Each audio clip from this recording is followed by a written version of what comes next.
Time now for Media Watch here on France 24, for which I'm joined by Florence Villeminot and her trusty laptop. Hi, Chris. You're starting off, yet again, looking back to the US election and a tearful Barack Obama thanking his campaign staff. That's right. This was Wednesday before heading back to Washington. He stopped at his campaign headquarters in Chicago, where he tearfully thanked his staff there. And let's take a listen to what he said on Wednesday.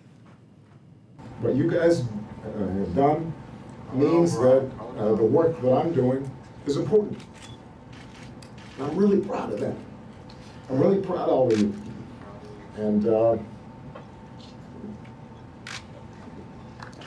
what you described. I'm welling up myself.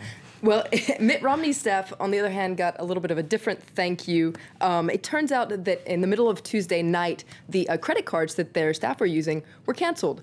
So Mitt Romney didn't waste any time after giving his concession speech. And according to this article in Forbes magazine, it says that aides taking cabs home late that night got a rude awakening when they found that their credit cards linked to the campaign no longer worked.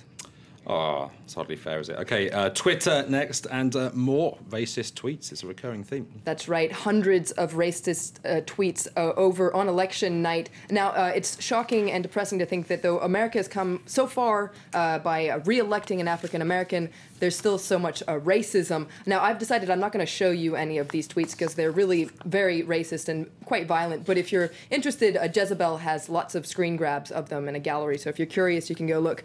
What's interesting to note, though, is that a group of geography academics have decided to turn this hate into information. They're under the name of Floating Sheep, and look what they managed to do. They managed to make this map. Racism map. A racism map, that's right, because a lot of these tweets have geocodes. So basically, they managed to make this map, and they also managed to rank the states according to the highest number of racist tweets. So I guess somewhat unsurprisingly, the top three are Alabama, Mississippi, and Georgia. Also interesting to note that in Mississippi, on the night of the election at the University of Mississippi, there was what people have called a mini riot when the election results came in. Several students from the university got really angry, went outside, and here's some photos that were taken, as you can see.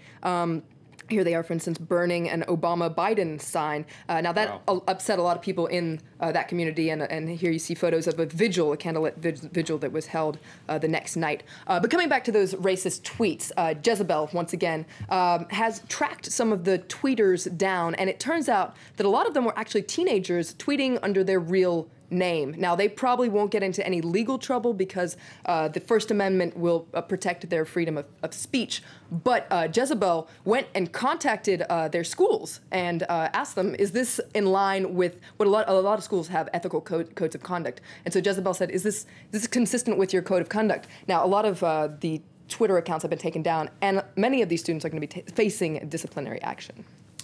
Okay, more from Twitter, and a slightly more weird and wonderful this time, and coming out of Turkey. That's right. Now, this is on BuzzFeed. Originally, it appeared in Hurriyet, sorry. But I think the title says it all. A Turkish mayor sues 600 for critical tweets, which are hilarious when translated into English. Now, the man in question is Ibrahim Mele Gökçek. He's the mayor of Ankara, and he's taken legal action against several hundred people for trashing him on Twitter. Now, here's a photo of him and a quote that I think is quite strong. It says, "It's me who tweets, not someone else in my place, and I sue those who insult me." Now, very straightforward. Now, under a controversial law in Turkey, anybody who insults the Turkish nation can serve up to 2 years in jail. So he's using that law, and he says that people who don't turn themselves up will be facing the police. If, however, people apologize in public, he'll forgive them. Now, but let's take a quick look at one of these tweets, just because our Google translation of it. And here it is up top. It says,